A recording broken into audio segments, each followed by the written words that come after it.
मीरा चुपचाप खड़ी थी और उसके सामने खड़े आर्यवर्धन की आंखों में गहरी चोट साफ दिखाई दे रही थी।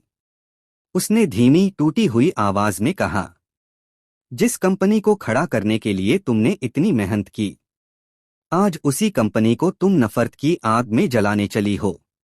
तुम्हारी चुप्पी देखकर लग रहा है कि वो ईमानदार मीरा कहीं खो गई है। उसे खोना मेरी जिंदगी का सबसे बड़ा नुकसान है।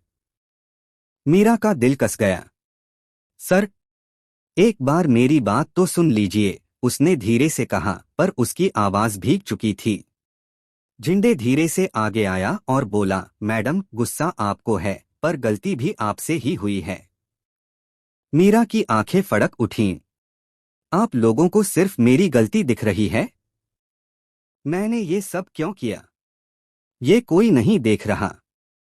आपने देखा सर ने कैसे कहा था कि वो मुझे जानते भी नहीं। ये सब मैंने किसी और की वजह से किया, उस अनु की वजह से। उसने एक झटके में मेरी सालों की मेहनत, मेरी डेडिकेशन सब मिट्टी में मिला दी। मीरा की आवाज अब टूटी नहीं थी, यह अब दर्द से भरी आग थी। जब भी मैं सही काम करती हूँ, मुझे डांट मिलती है, और जब वो लड़की गलती करती है, सर उसी का साथ देते हैं। कितना अपमान झेलूं मैं? सर की नाराजगी मैं अब बिल्कुल बर्दाश्त नहीं कर सकती। झिंडे ने जल्दी से कहा, मैडम, आप जोश में कोई गलत फैसला मत लीजिए। इतने साल आपने कंपनी को दिए हैं, एक झटके में सब मत छोड़िए। सर को भी टाइम चाहिए। कल तक रुक जाओ, उनका गुस्सा शांत हो जाएगा। कल वो खुद आकर आपसे बात करेंगे। पर मीरा अंदर से टूट चुकी थी। क्या बचा है झिंडे? सब खराब हो चुका है। उधर दूसरी तरफ आर्यवर्धन एक छोटे से बॉक्स को हाथ में लेकर मुस्कुरा रहा था, जैसे उसमें उसके दिल की कोई बहुत बड़ी बात बंद हो। शायद वो आज किसी रिश्ते को फूलों की तरह खिलाना चाहता था। लेकिन उसी वक्त कहानी ने मोड़ लिया। आर्यवर्धन अनु के घर पहुंचा। गोपाल जी और पुष्पा जी हैरान थे, पर आर्यवर्धन ने विनम्रता से कहा, माफ कीजिएगा, मैं बिना बताए आ गया। मुझे एक बहुत जरूरी बात करनी है।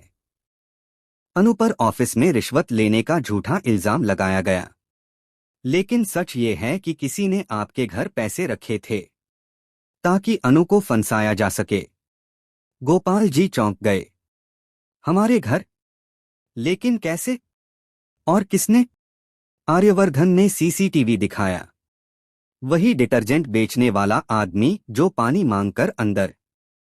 लेकिन गोपाल जी की आंखों में सख्ती आ गई। सर, आप बड़े आदमी हैं, लेकिन मेरे पिता कहते थे, जहां अपमान हो वहां पैसों की गंगा भी बहे तो भी वापस कदम नहीं रखना चाहिए। मेरी अनु उस ऑफिस में दोबारा नहीं जाएगी जहां उसका अपमान हुआ, जहां लोग उसके खिलाफ साजिशें करते हों। आर्यवर्धन ने कोशिश की, गोपाल जी प्लीज। पर गोपाल जी का फैसला पत्थर की लकीर था। सर, चाहे आप कितनी भी कोशिश कर लें, न को हाँ में मैं नहीं बदलूंगा। अनु आपके ऑफिस में वापस नहीं जाएगी। यही मेरा आखिरी फैसला है। आर्यवर्धन निशब्द रह गया। उसका सिर झुक गया, जैसे उसके हाथों से कुछ बहुत कीमती चीज फिसलकर टूट गई हो। और मीरा, वह भी दूर कहीं उसी टूटे रिश्ते की आवाज सुन रही थी, जिसे वह समझ नहीं पा रही थी। अगर आपको ये कहानी पसंद आई हो तो लाइक, कमेंट और सब्सक्राइब जरूर करें, ताकि हम आपके लिए ऐसी और रोमांचक कहानियां लाते रहें।